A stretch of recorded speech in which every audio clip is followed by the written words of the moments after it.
Psístratus died in 527 with all his power, insofar as we know, peacefully, and was succeeded in the tyranny over Athens by his sons, by his first wife, Hippias, who was the elder, and Hipparchus.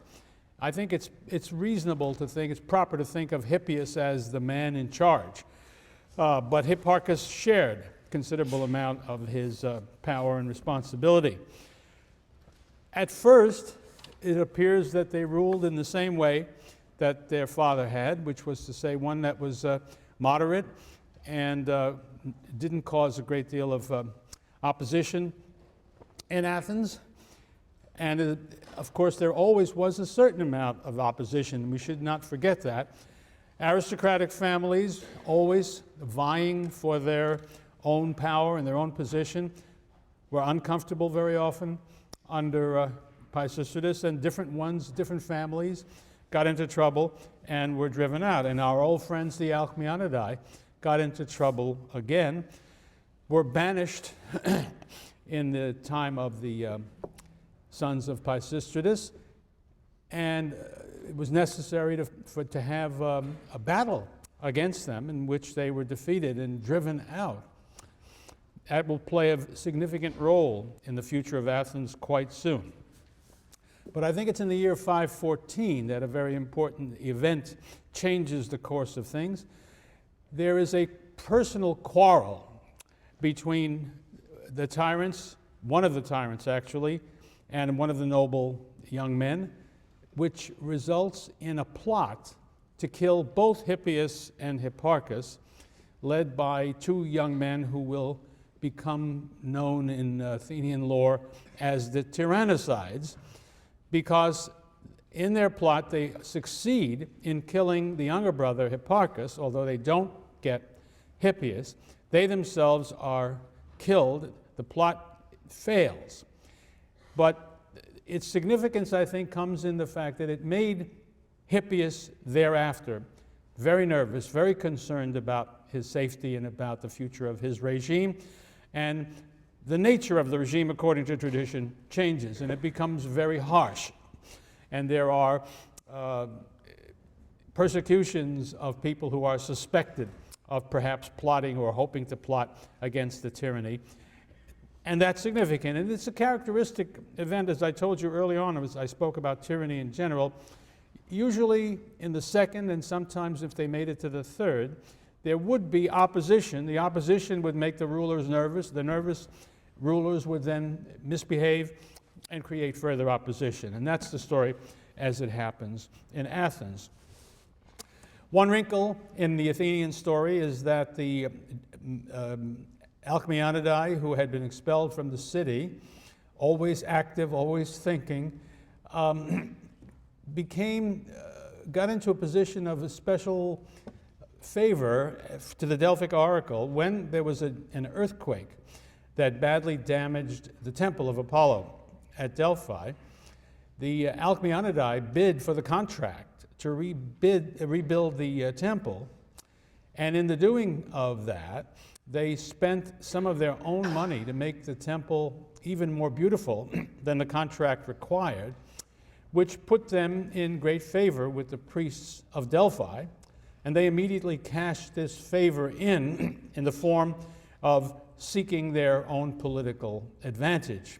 The story, as Herodotus tells it, is that their goal was to drive out Hippias from Athens, and the way to do it this time, remember, they've tried every trick in the world and it hasn't really worked, and the idea now is to turn to the most powerful military state in Greece and use it for their purposes. I'm talking, of course, about Sparta. And the tale is that whenever the Spartans sent a message to the Delphic oracle asking for the opportunity to consult the oracle, the answer that came back was, first, free the Athenians. Well, whether that was the reason or he had reasons of his own, the very ambitious king of Sparta, King Cleomenes, was going to undertake the job of removing Hippias from power in Athens quite soon. it's in the year 511-10 that the Spartans under Cleomenes will invade Attica, gain control of the state, and remove Hippias and withdraw. But I'll come back to that story in just a moment. Let me conclude our consideration of the Athenian tyranny by looking at what were the achievements and consequences of the years of tyrannical rule. Many positive elements, as was so often the case with tyranny. From the economic side, this was a period of great expansion of Athenian commerce, trade. Very strong to the east through the Hellespont and to the Black Sea, but also in this period, Athens trades very strongly with the West. I mean to say chiefly Sicily and Italy. And in fact, up to that point, up to those years, roughly speaking, Corinthian pottery, fine Corinthian pottery, is dominant in the western areas, is no surprise. That's always been the case for Corinth. But by the end of the 6th century, Athenian pottery has actually outstripped it in the Western markets, which show you how much this combination of trade, industry, was changing the character of Athens and making it wealthier and bringing along various elements of change in their way of life.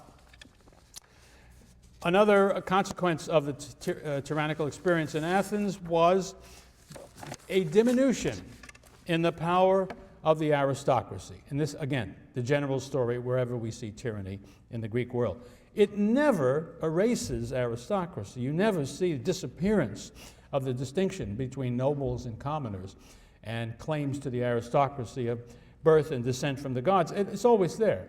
And even in the most democratic of Greek states, like Athens, for instance, aristocracy doesn't go away. It's not abolished. It lives side by side with a democratic constitution. But the domination by the aristocracy, the monopoly of all the powers and influence that they used to have, it's not there. And that is a tremendously important consequence. So that when the tyranny goes away, and it's necessary to reconstruct a new Athenian constitution, the answer will not simply be a return to the old days before the tyrants. Solon had intervened in an important way, and the tyrants had made their contribution too to changes that turned out to be permanent. It's also true that under the tyrants, the local power of the noblemen had been reduced, and the power of the government in Athens, which was not dominated by the aristocracy but by the tyrants, that was a trend.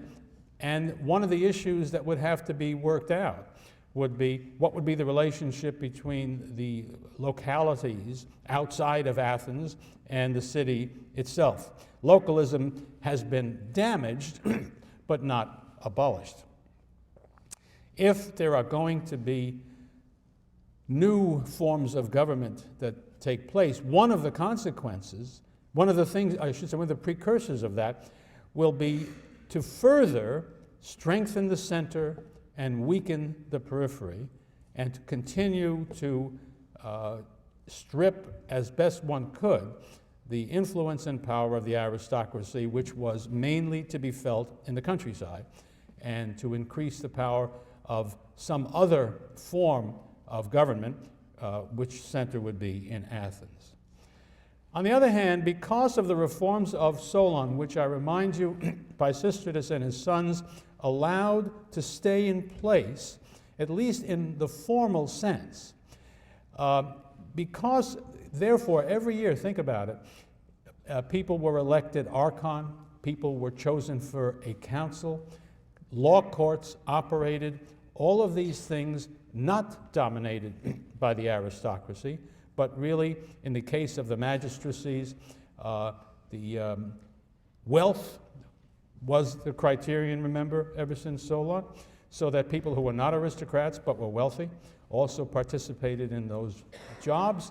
And the council, which was open to 3 out of the 4 Athenian classes under Solon, meant that people actually went to the council chamber, participated in decisions about what was going on.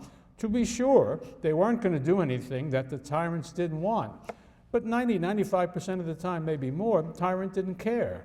So that they were getting, this is the point I really want to stress, they were getting experience in the business of self-government. And when you do that, I think the history of the world shows that once people have risen to that state where they do participate in their own self-government, it's very hard to get them back into a state when they don't anymore. That's going to be very difficult to make stick. Athens has been moved down the road to self-government as a consequence, strangely enough, of the tyranny. Just in passing, I might point out, that's not a unique phenomenon. It's very interesting to look back at the early post-colonial age in the 20th century and to see that there were real differences between colonies that had been ruled in I don't want to say tyrannical way, but in an absolute way, such as the Congo or other places like that, as opposed to places that had achieved some degree of self-government even while they were ruled by a European power. The difference was very great.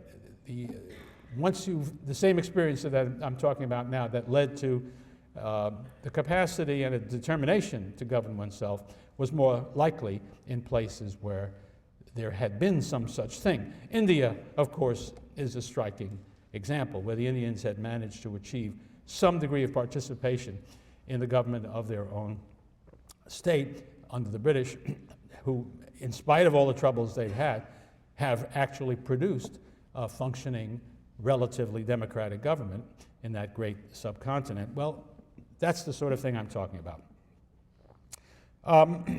So, knowing what we now know, looking backward, it is possible to say it looks like the tyranny played a very important role in the transition from aristocratic government to democracy.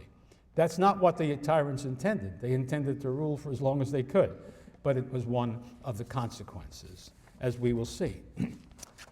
Well, let's turn once again to those Alcmeonidae who had, as you remember, a checkered past in Athens and even under the tyranny, because they had been driven out. Remember, Megacles had his deal with Psístratus, Psístratus had broken that deal, so he went into opposition.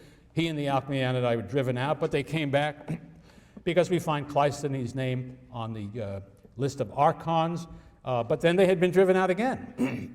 And in the year 511-10, Clístenes, who was leader of the Alcmeonid family and political faction, was in exile and was working to get the Spartans to do the job that was done. So Cleomenes takes his Spartan army in 510. He drives out the tyrants, and then he goes home. Now the question that confronts the Athenians is, what form of government should we have? And again, there's a whole range of possibilities. Not a whole range, there are a few possibilities. One would be reactionary. Let's go back to the days before Solon, when the aristocracy was everything. There certainly, as we will see, were people who wanted to do something very much like that.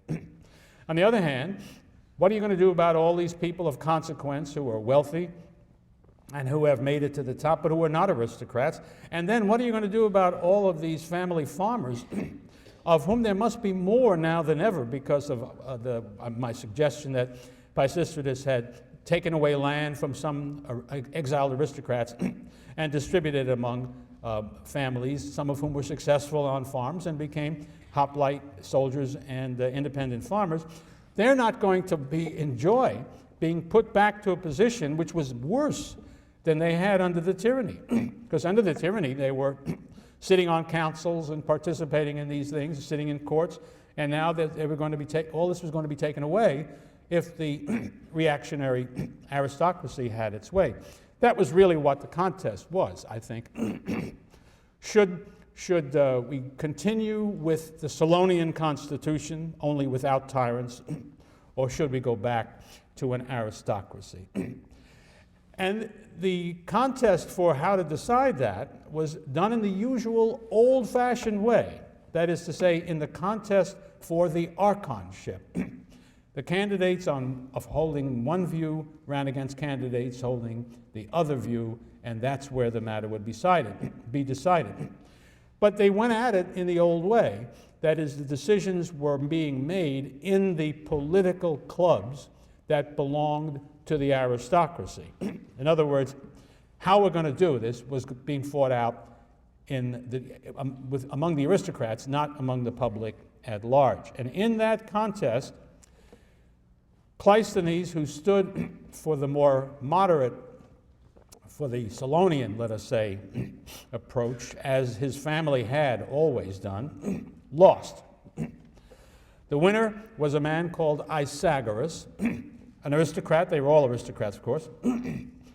And he engages I should say, by the way, we're talking now, this election takes place after preliminary pushing back and forth in the year 5087.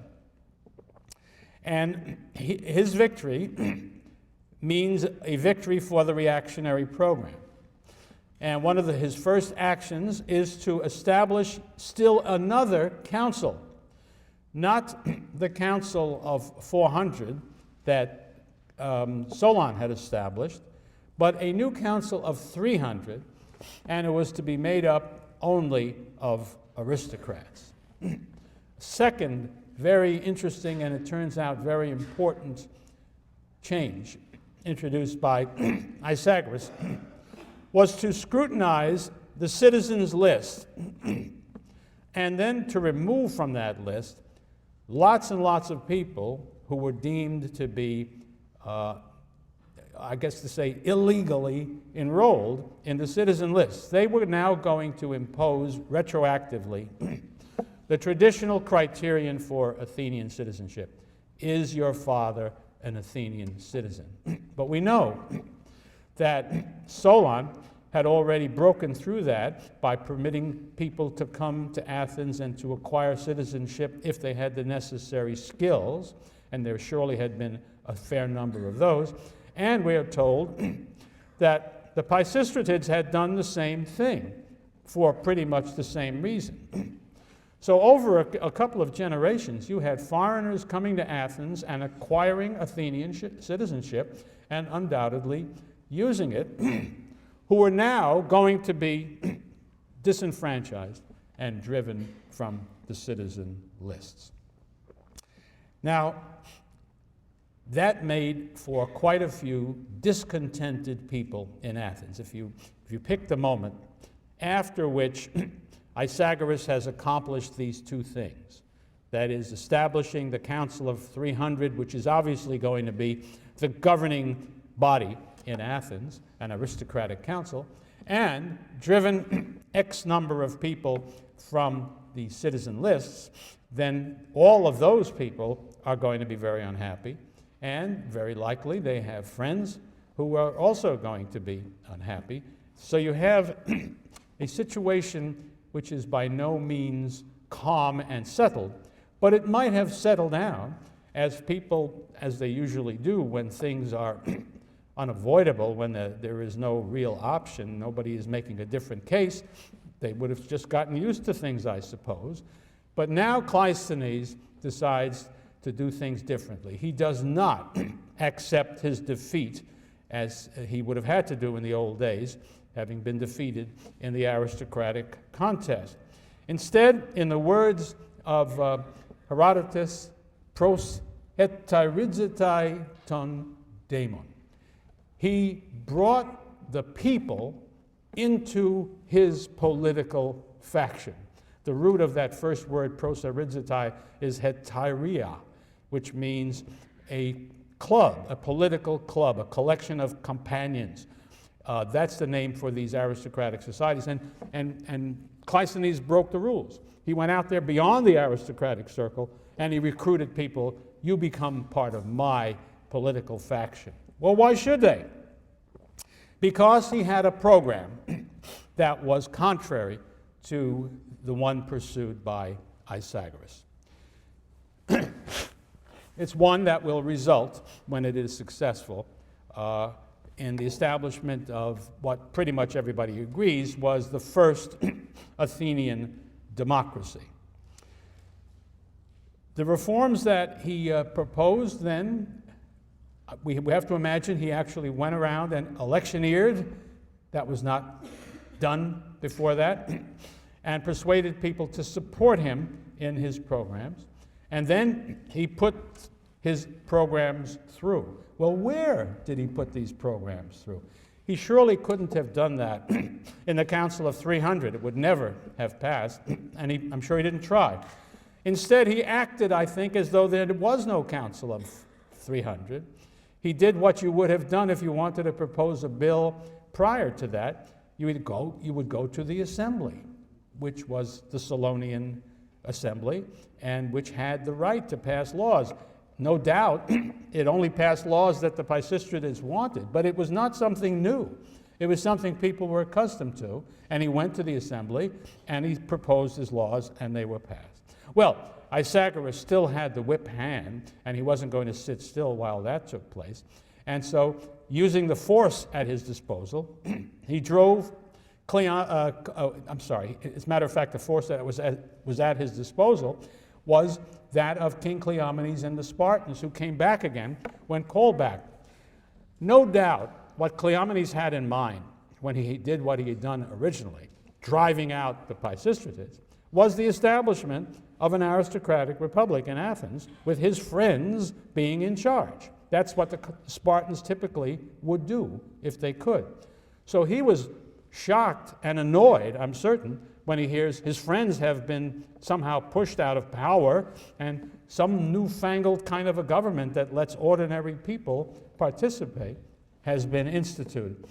So Cleomenes comes back with his forces and drives Clístenes, and we are told, this is an interesting figure, I can't promise that it's right, but it does show up in Herodotus. Clístenes and 700 families who must have been in his faction are driven out of Attica. But the people are not ready to take that. They resist, and they have numbers on their side, and they end up shutting up Cleomenes and his forces, which are not many. We're talking about probably hundreds of soldiers, no more than that. And we must imagine that there are thousands of Athenians out there who are discontent. So they shut Cleomenes up on the Acropolis, where he has run for safety, with Isagoras at his side. And finally, they cut a deal, and they go home. And Clístenes and his supporters, whom it's fair, I think, to start calling Democrats, have taken over the city by this coup and are ready to go forward. Now, this requires that they establish a new constitution, because they're going to have a regime the like of which no one had ever seen before.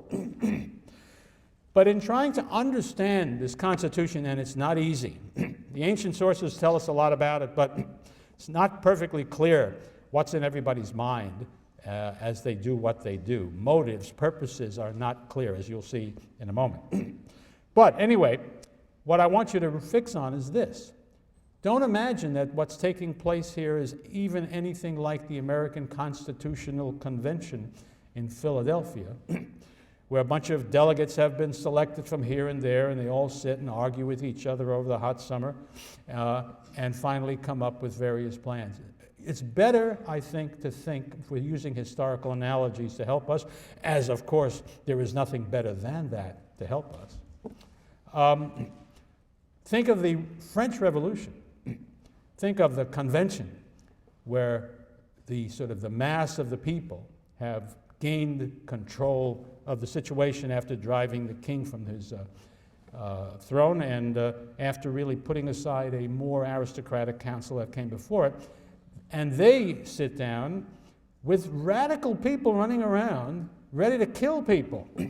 This is the outfit that's going to end up killing the king and his queen and all the aristocrats they can lay their hands on. In other words, we are in a revolutionary situation. And their force and terror are in the air.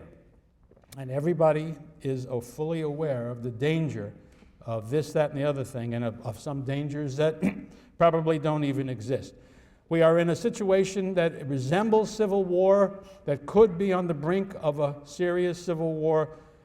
And added to that, in other words, the Athenians who will be sitting in the assembly passing the laws that produce the constitution that Clístenes favors are, first of all, already afraid that the local aristocrats will use force or guile against them. But on top of that, there's been 2 Spartan invasions of Attica in the last couple of years. And there's nothing to stop King Cleomenes from coming back again, because he doesn't like the way he's been treated. In fact, I'd go further. I'd say there's every reason to fear that that's going to happen. Again, that's where the analogy to the French Revolution works again, because nothing that happens in the most radical period of the French Revolution is understandable if you don't know that the French regularly expect that the kings and emperors of Europe will be marching against them with professional armies very soon. And their fear is absolutely justified. And so is the Athenian fear that the Spartans will be coming.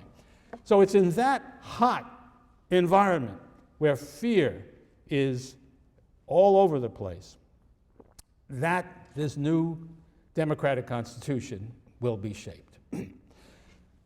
And there's no question that I think that the place where it's happening is in the assembly. The assembly sits, I hope you know, on a hillside in the middle of Athens, on a hill called the Pnyx, and there in the open air, all adult male citizens are eligible to participate in what takes place. One little point I'd also suggest to you is, what about the people who have been thrown off the citizen lists? Are they there? This is just reasoning. We don't have any hard evidence. My answer is absolutely they are. Who is going to tell them not to? You show up on the hill, who's going to kick you off? Does Clístenes want you kicked out? Hell no, because as we will see, one of his main planks is enrolling those people as citizens. So, in fact, I will bet a lot of money that in all the electioneering that went on about all these different things, they were a group he must have targeted and said, you've been unfairly treated by these aristocrats. If I get in power, I will see to it that you are enrolled again as citizens. So all of that is happening, and people are very excited about what is going on. That's the background for these rather dry and puzzling details I'm about to lay on you to try to describe what these new laws were that amounted to some kind of a democracy. The center of them, apparently, were reforms of the tribes. And they are in some ways very radical indeed. As you know, these tribes go back before the birth of history. Think of any primitive society you want to. It's likely to be divided up into tribes. The tribes typically are alleged to come from some very ancient times when gods or heroes founded them. That's certainly true of the Greek tribes, where each tribe is named after some heroic figure, some semi-divine figure in the past. So there are the four traditional Ionian tribes, and that's why what makes it even more radical than anything else, is that Clístenes' law changes the tribal system in Athens from 4 tribes to 10 tribes. Absolutely brand new things that have no tradition behind them, nothing, no history or anything. And then he has to give names to these tribes, and according to the Greek practice, these tribes have to have some founding hero to be named after. So he picks out, I think I'm right in thinking, 100 names of heroes, and he assigns them to the 10 tribes by lot.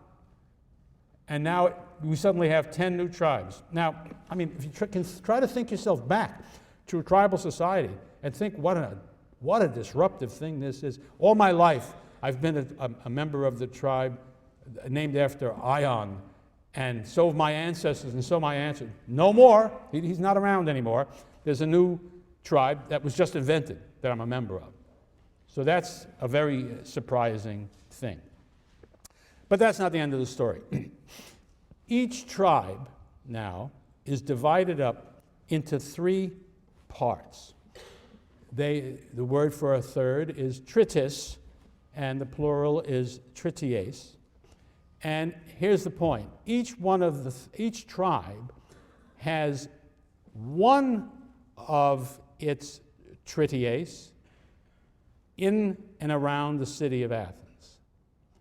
It has another one in the middle of Athens, and in the middle of Attica, and in the third, it is the third of its 3 regions.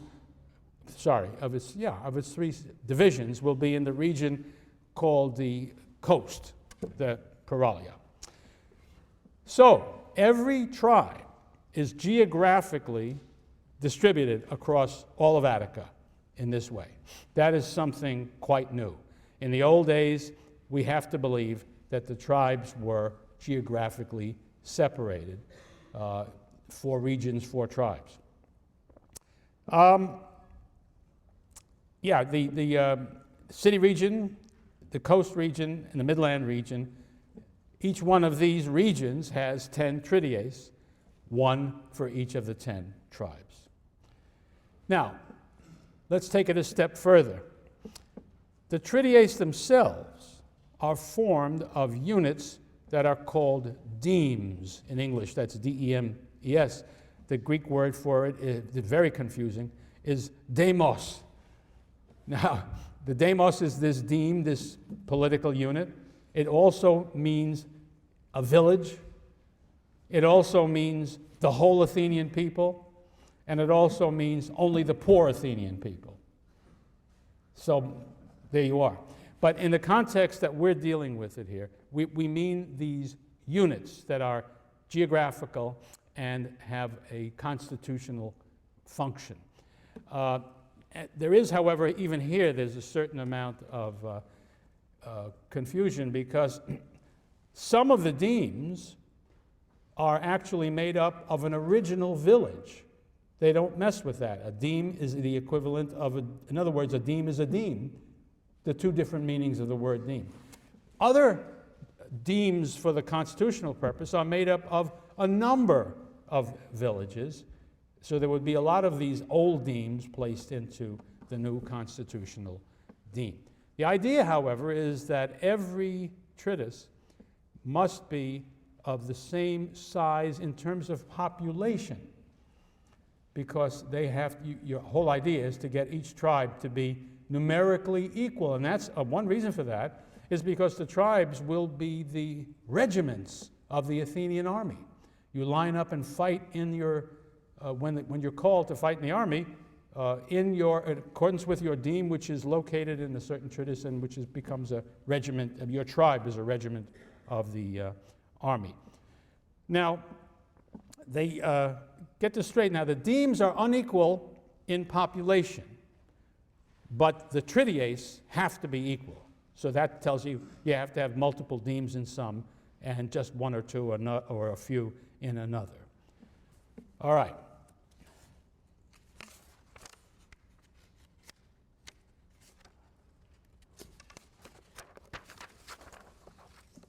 It is also true that the trities are assigned to the tribes by lot. And the thing I want you to remember, I want to avoid as much complication as I can, is that it doesn't really matter to the people who invented the Constitution how the demes are assigned to the trities, except one scholar has suggested one motive that strikes most of us as very plausible. Made a careful study of how the demes are distributed to the trities and compared them with where we know there were important religious sites. You know, the Greek religion has these many gods and deities, and they have local characteristics because there are legends about their having lit on this earth at a certain place or done a deed at another place. So you have a cave of Pan in eastern Attica, and you have a place where Athena did this, that, and the other thing. And the point I'm getting at is these became shrines, places where the religion was exercised. And in ancient Attica, aristocratic Attica, the aristocrats owned a piece of land on which the shrine was, which meant you had to have their permission to come onto it to worship, which meant that they would have predominance, power, and influence in these areas. Well, what this scholar, David Lewis was his name, concluded was that there are times when, quite a few times, when the thing is laid out in such a way as to divide the religious site on the aristocrat's land from his main dwelling on that land. So the aristocrat is separated from the place where he has religious clout as a way of dividing up his political influence and power. He reads this as one of the ways in which Clístenes attempted to diminish the power of the aristocracy through its local influence. Now, this new deme is very, very important. It is the basic unit in the whole system. It was meant, I should say, to take the place of the phratry. You remember the brotherhood that was the kernel of the old tribal system.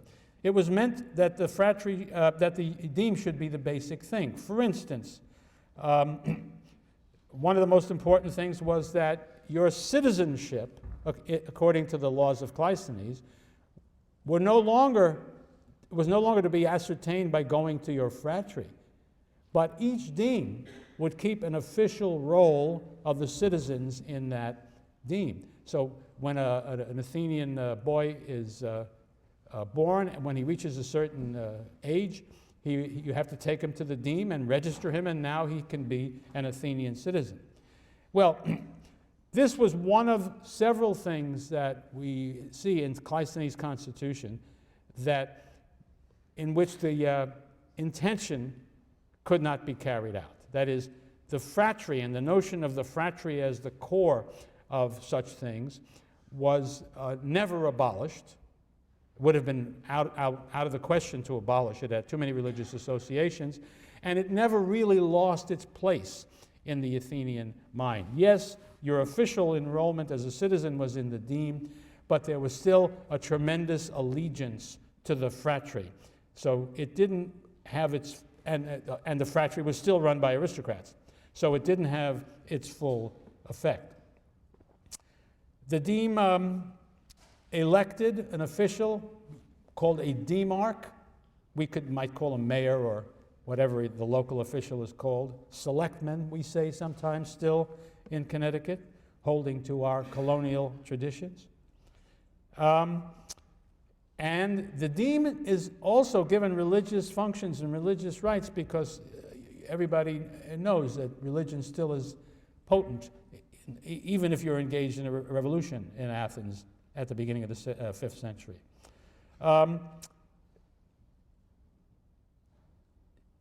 Here's another thing that they tried to do.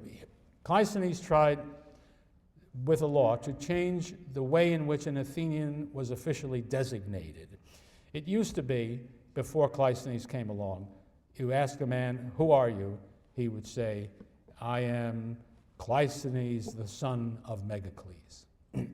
Period. Just the patronymic. Just like, you bear the name of your father, unless you chose to bear the name of your mother, which is evidence of how un-Athenian we really are.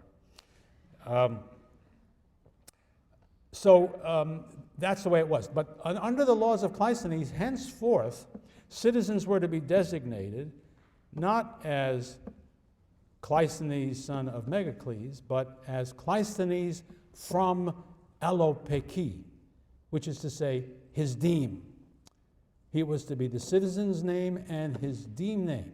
It was a direct, people have argued about what the point of all this was, but I think one limited point before we get to the full story is simply another way of cutting down the influence of birth in the society. It's a way of damaging the aristocratic principle and asserting in its place, look what's really happening here, that there is something which is the polis that has nothing to do with birth, that is the part of the legal structure which is a polis. It's a whole new concept that's really creeping in here, replacing the old traditional way of organizing society with one that is the work of citizens coming together and determining how they themselves will be governed. All right, let that be the story of the tribes for a moment. Now, here we go with another council. You've heard about the Council of 400. You've heard about the Council of 300. We can do better than that. We're going to have a Council of 500.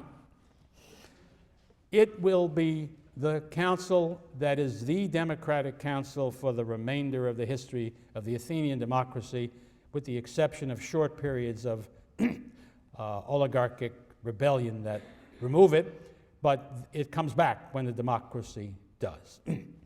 And that council, let me simply describe it very briefly. It is open to all Athenian adult male citizens. Membership on the council comes through some combination of allotment and election. The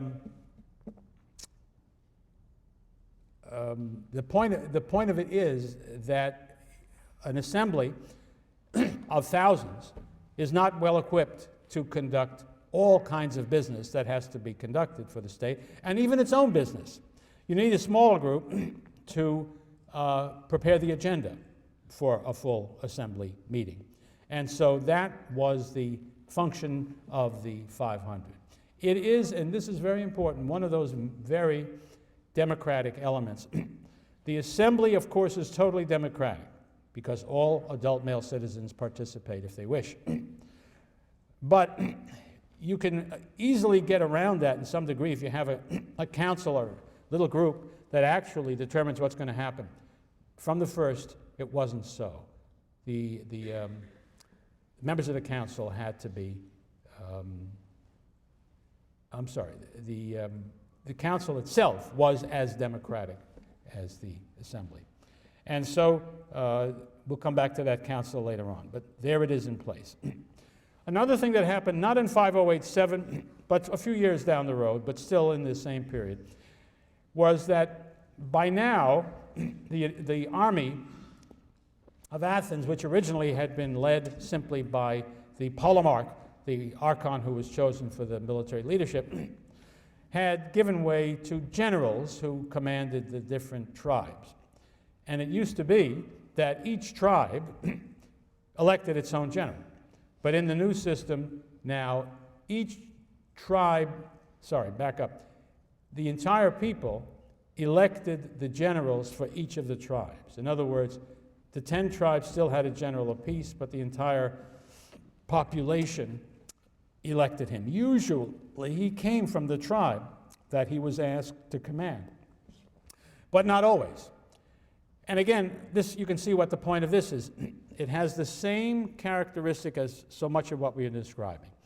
It is going to reduce particularism, localism, and make the whole people, the whole demos, and their representative institutions be the decisive element in the state. And that is one of the things as we'll be getting to right next, to ask ourselves, what's going on here, and why is it happening? And here's where our sources, I'll tell you what our sources say, and at the end of the day, we have to make some judgments. Of course, generally, and I think properly, the source who gets the most credence from scholars today is Herodotus, who's closer to it in time than, although he's by, I should point out Herodotus is writing his history sometime, or at least he's writing it as late as the 420s. But he himself goes back to an earlier part of the 5th century, and therefore he is in a position to hear stories from people who go back even into the 6th century, which makes him theoretically a more credible source than people like Aristotle, who I'll be quoting at you, who lives in the 4th century and is a good whole century later than Herodotus. But Herodotus is not, of course, himself a witness to any of the facts that he adduces. Anyway, he asks, why did Clístenes of Athens do what he did? And his answer is a pretty stale one. He was trying to copy his ancestor, Clístenes of Sicyon, who also changed the tribes, you may remember, in Sicyon, from the old Dorian tribes to new tribes that designated the wrong people, like, I mean to say, the Dorians, as swine men and ass men, and so on. And that's why Clístenes did it. He thought it would be a nice thing to do because his ancestor, his namesake, did the same thing. Well, I don't think we can buy that. We move into a more persuasive territory, I think, when we get to Aristotle, who writes in his Politics as follows. Perhaps a question rather arises, he's dealing with the whole question of citizenship, about those who had been admitted to citizenship after a revolution had taken place. For instance, such a creation of citizens as that carried out at Athens by Clístenes after the expulsion of the tyrants, when he enrolled in his tribes many resident aliens, metics, who had been foreigners and slaves. So here's a new story that we have to add to the picture. I mentioned it in passing, but it's very important. One of the things Clístenes does, and he has to do it through measures passed through the assembly, is to enfranchise the people who had been thrown off the citizen lists. One thing that you want to do, and you couldn't have done that, given the nature of the old Constitution, if you hadn't broken up the old system of tribes, phratries, and so on, and come up with a new one which would not have the old prejudices against it. So that's part of the story. Again, Aristotle, or one of his pupils, there's some dispute about the document that is called Athenaion Politeia, Constitution of Athens, as to whether Aristotle was the composer of that piece or one of his students. Anyway, here's what it says. With the aim of mixing up the population so that a great number would share in the citizenship, they came up with this phrase, me philo krinein, do not judge according to tribe. But it goes beyond tribe. It really means do not judge on the basis of birth. Aristotle says it was directed against those who wanted to check on family backgrounds. He goes on to say this new nomenclature, that's what I just mentioned to you before, about your name is now no longer the son of, you are the son of so-and-so, but rather you are of the deme so-and-so. He says, so that they would not, by addressing one another by their fathers' names, expose the newly enrolled citizens, but would call them by the families of the demes. This passage caused a great deal of puzzle and confusion among scholars who couldn't understand what this is all about. And that's, I think, because the topic was mostly treated by the British. But Americans can see this right away. If you were, best way to put it this way, and of course you wouldn't know about this. You live in a country who's absolutely pure and without prejudice according to race or color or ethnic origins or religion, so you won't know what I'm talking about. But let me pass on from an earlier generation, a darker time in which I grew up, in which, supposing you're a man who came from the Abruzzi in Italy, and your name was Giovanni Di Stefano.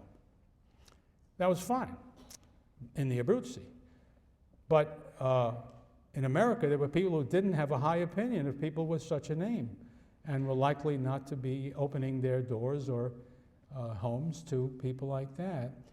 And so your son, instead of calling himself Giovanni Di Stefano, changed his name to John Stevens. And thereupon, everything was okay. That's the way things were meant to be in Athens. That is to say, the idea was if you had a foreign-sounding name, your father would have a foreign-sounding name if he came from a foreign place when he settled in Attica. You would be branded in that way, and people who wanted, and here it was more specific, people who at some time might want to throw you off the citizenship lists would know who you were. But if you took a good, solid Anglo-Athenian name, why, you'd be all right. So I think that is the explanation, and it's all part of the same picture. Taking away the traditional influences that would be anti-democratic and replacing them with things that shattered that, and taking away the local powers, anything that smacked of the past, you try to erase as best you can. The procedure, we all agree, is by the device that the Greeks called psephisma. It was a motion passed by the assembly.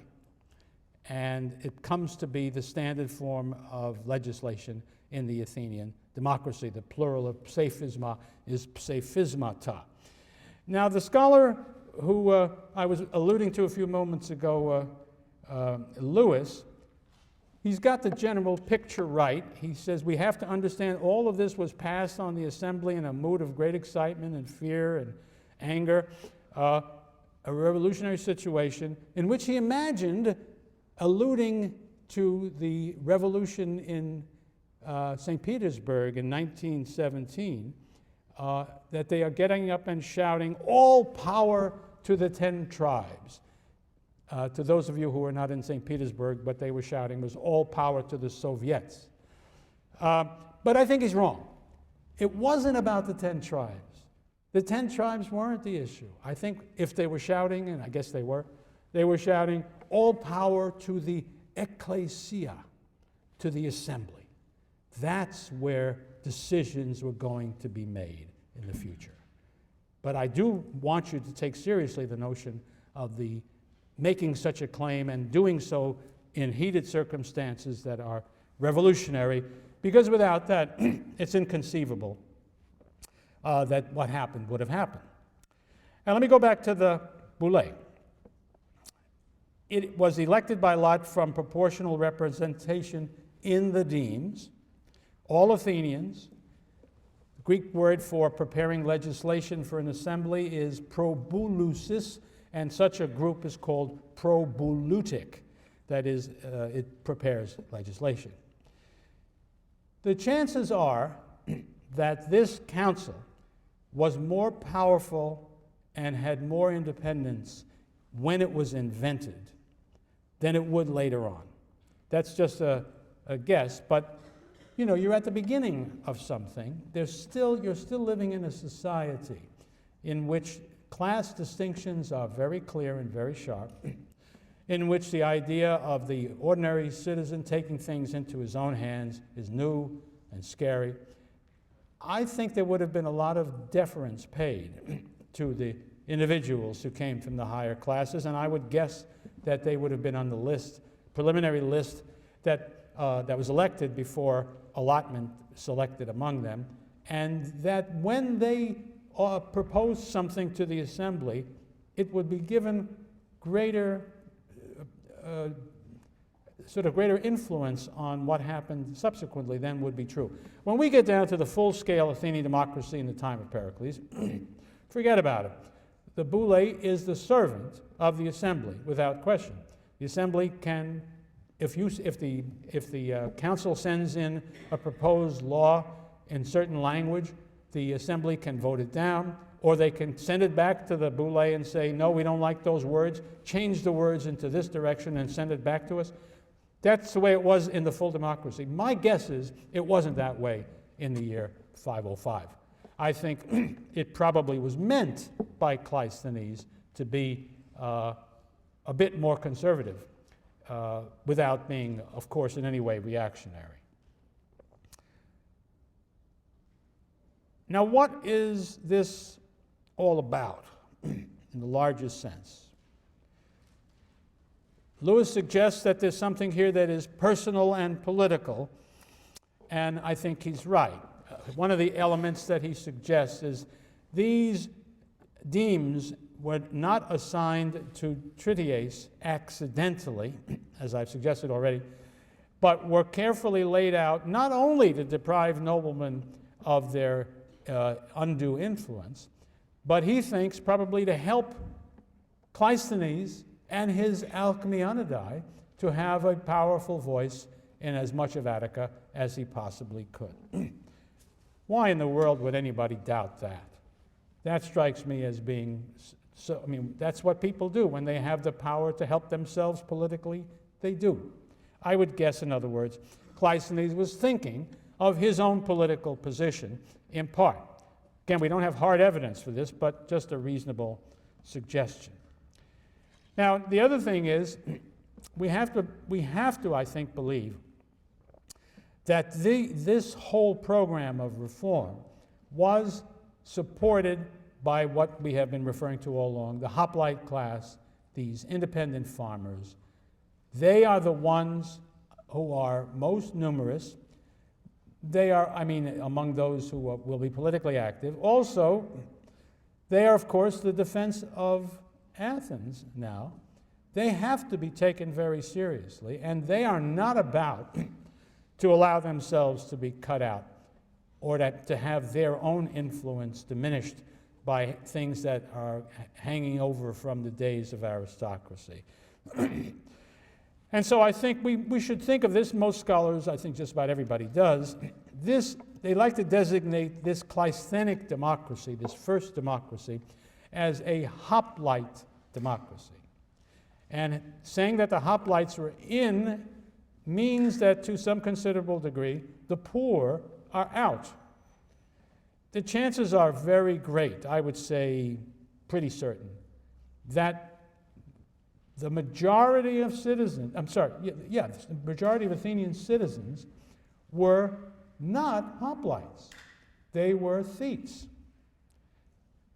There probably never was a time when the hoplites were a majority, even in Athens. So excluding them certainly is a limit on what you want to call democracy. And here's where we get into sort of the debates these days. Many a scholar, now that the academy is essentially a branch of the Politburo,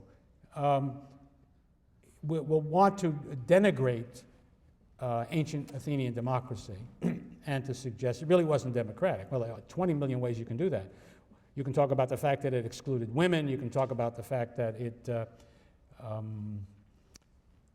who else does it exclude? That it had slaves, that it excluded resident aliens, and all those things. And then you can finally point to the fact that probably the majority of the adult male citizens were excluded from some important elements in the democracy, although as time passes, that last disappears, and you have pretty much complete participation by the poor. But in Clístenes' case, that's not so. But I think that's to be deliberately blind to what's really happening. What you have is a miracle. Nothing in the world that we know of, anywhere, ever, like this has ever been seen before. The reaction of the other Greeks, as best we can figure out, was horror. This is wild and crazy, the stuff that the Athenians are doing. It is radical. It is dangerous. We must contain ourselves and avoid being in touch with them, or we should try to finish those guys off. Certainly that was the attitude the Spartans typically had towards it, and undoubtedly the normal Greek government, which was an oligarchy, certainly took the same point of view. So I think you can look at it from either direction, probably should look at them from both, but don't miss the point that what's happening here is of this very special character. What did they call this constitution? Well, we don't know. but the chances are great that they did not call it democracy. The word democracy, our word democracy, comes from the Greek demokratia, which I guess you would want to translate as something like power for the masses, for the people at large, or the people as a whole. But it was a name that was given to the Athenian constitution by people who didn't like it. What did they think of themselves? Well, Herodotus refers to this regime as one of isonomia, equality of law, and I think the thing that's most important about it is equality before the law. That is, something that wipes out distinctions among classes of people on the basis when it comes to the law. Every man who comes before the law is equal to every other man. Well, that's a very big change that no place else in the world had. And I think that's not a bad way to think of it.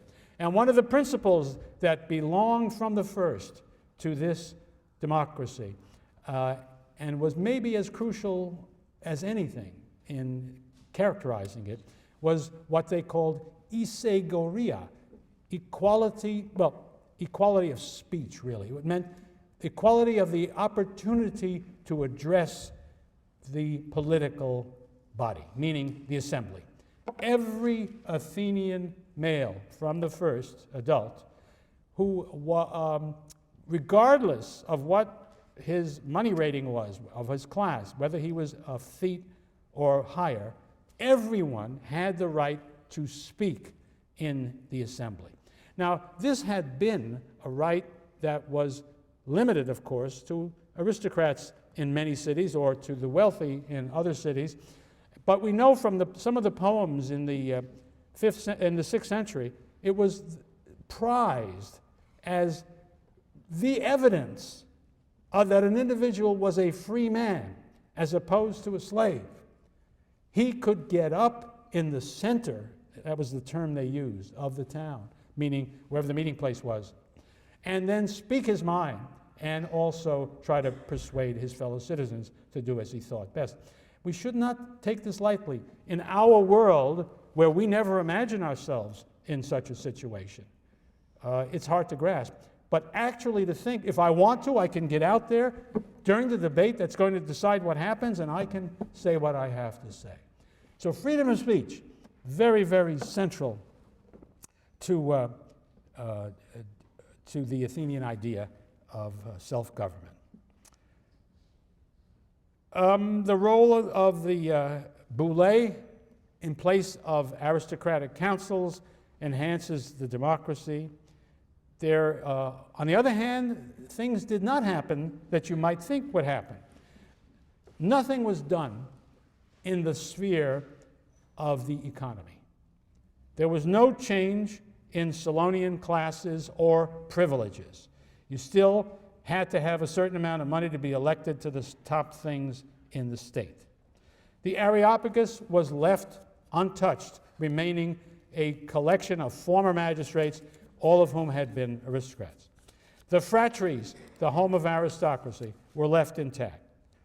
You had this hoplite democracy, which was indeed democracy, but we must imagine, I think all the evidence would support this imagination, that it was a deferential democracy in which the lower classes still looked up to the upper classes for leadership and guidance, and they themselves did not hold leading positions in the state. I think that's the picture we have. Well, let me turn at last to one of the most, to my mind, one of the most interesting features of the Constitution introduced by Clístenes. It gives us a picture of how things worked that we wouldn't get any other way. I'm talking about the law that was passed on ostracism. Our word ostracism derives from it, but it's something quite different. If somebody says we're going to ostracize this guy today, it means we're not going to invite him for a drink. We're not going to go to his parties, things like that. No, this was something far different and was a central part of the political system.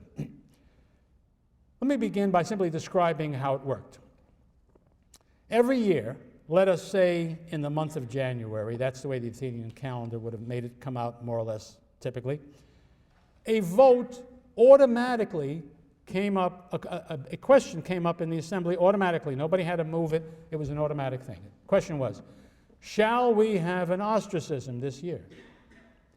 Now, they could debate that question, but what they were not debating was, who should we ostracize? That was not an issue.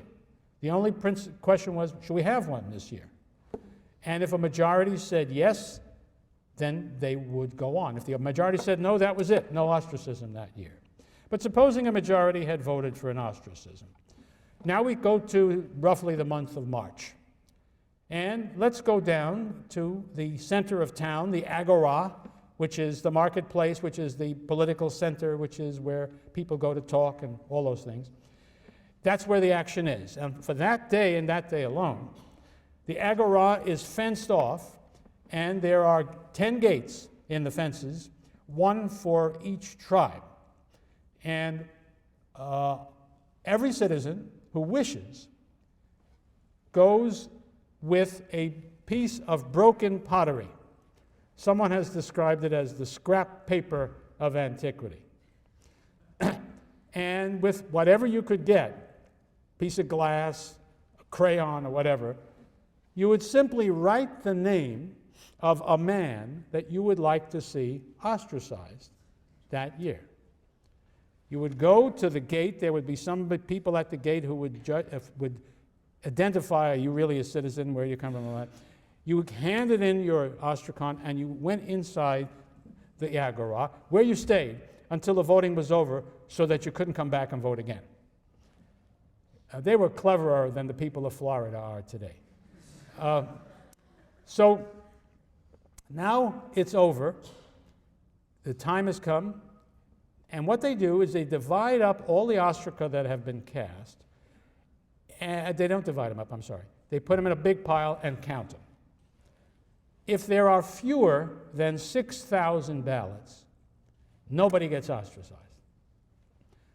If there are 6,000 or more, now they divide them up into piles, and the one who gets the most votes, not majority, just the highest number of votes, plurality, he wins. He gets ostracized. What does that mean? It means that he must leave Attica at a certain distance from Attica, too, for 10 years. That's all. He has been accused of no crime. Therefore, he has been convicted of no crime. Nothing is done to his property. Nothing is done to his family. At the end of 10 years, he may come back, and it's as though he never left. The next day, if he wants to, he can run for public office. That's all. That is ostracism. What's this all about? What are the purposes of this thing? Well, I think the best way to come at this is to tell you a couple of stories and some facts. The story, I guess, comes from Plutarch's life of Aristides, who was one of the leading Athenian figures at the early part of the 5th century, and who, in fact, was a man who was ultimately ostracized. The story goes like this. It's ostracism day in Athens, and some country bumpkin, some rube, comes walking up, and he spots Aristides chatting with some folks, and he goes up to Aristides. He says, "Excuse me, sir, I don't know how to write. Would you please write a name on this sherd for me?" Aristides, of course, a gentleman. He says, "Certainly, sir. What name would you like?" He said, "Aristides, please." "Oh," he says, writes down Aristides. "By the way," he said, "what is it that you have against Aristides?"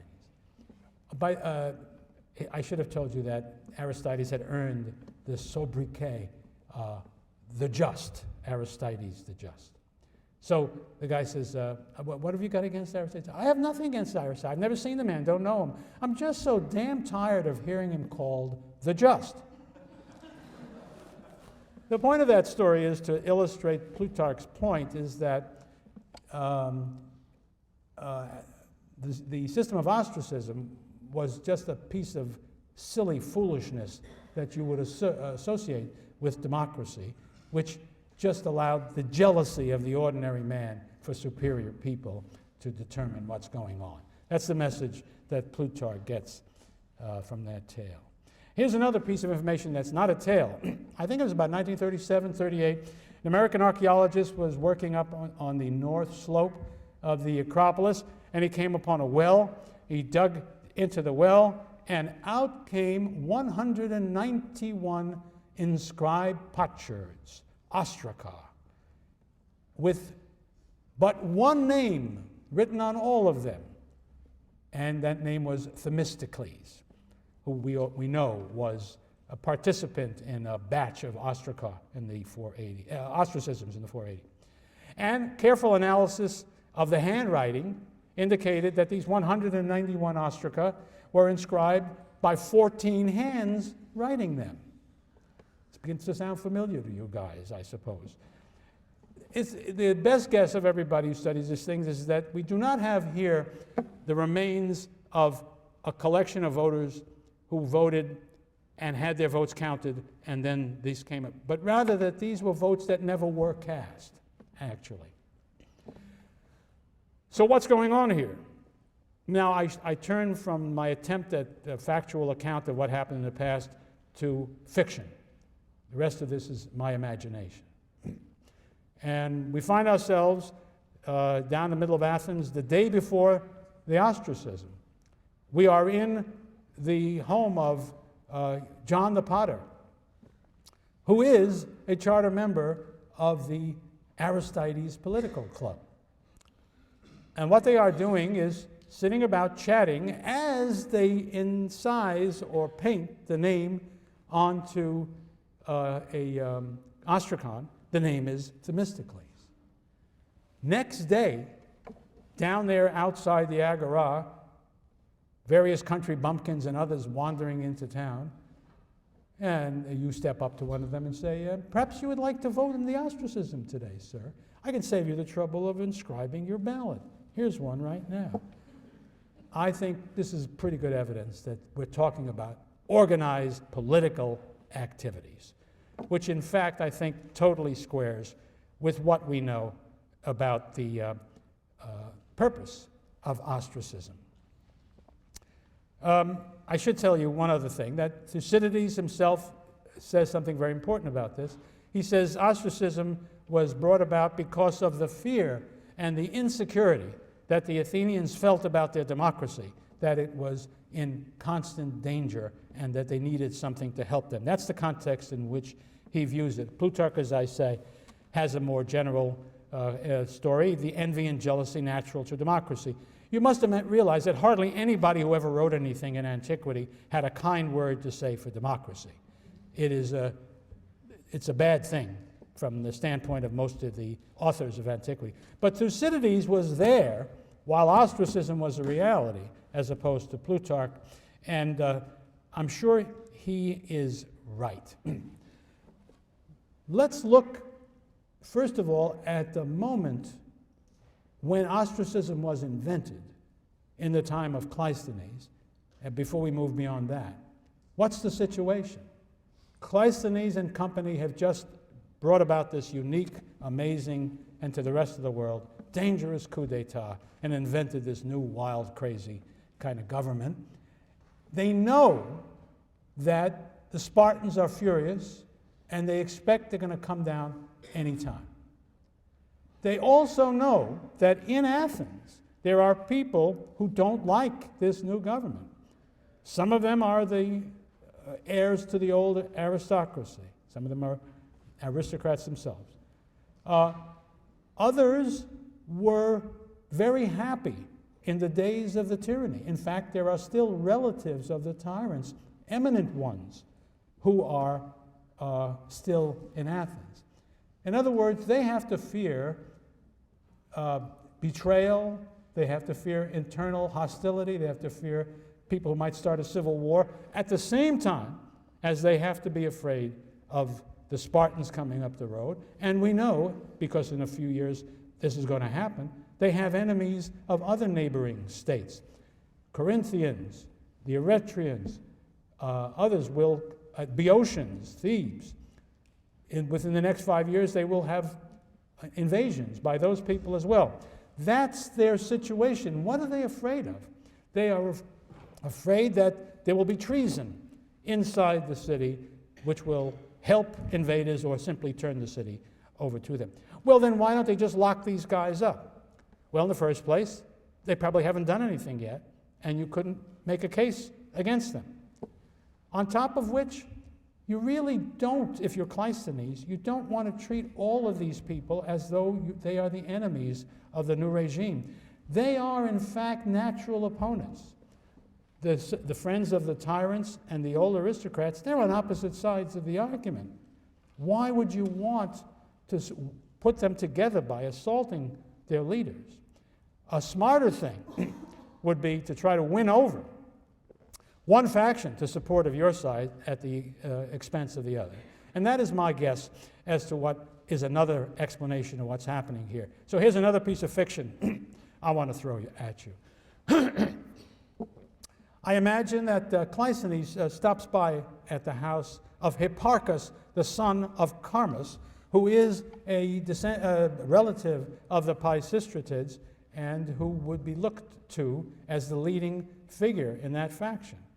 And he stops by to see Hipparchus, and Hipparchus says, "Hello, Clístenes. Say, what is this routine? What is this crazy new law that you and your boys just put through, this ostracism law?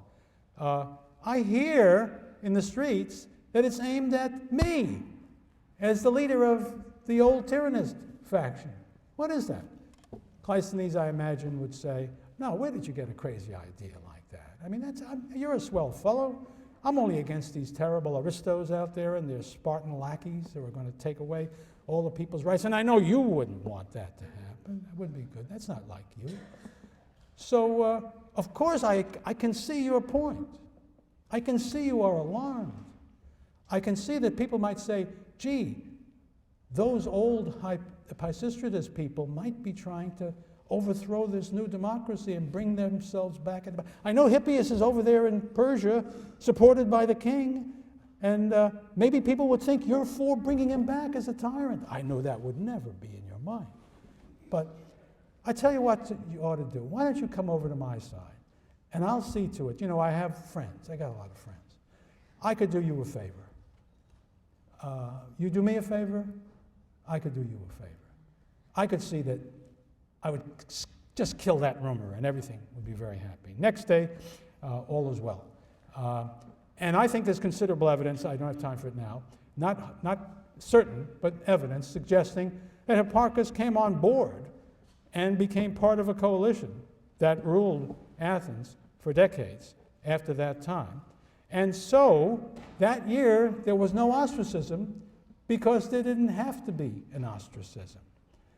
I think that is very important. Most years, there was no ostracism, only once in a while.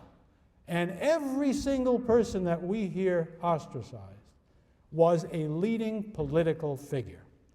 Ostracism, in short, was meant to be a constitutional device to work in the political realm as a way of deterring a coup d'etat, treason, or other forms of unrest. You could only use it as a politician if you were the popular favorite, if you were confident that the ostracism would go your way. If you held an ostracism and that wasn't true, you might find yourself traveling a long way from home pretty soon. And so that's the essence of ostracism. And we'll have a look at it again because it crops up and is used, but not for 20 years after it's invented. Okay.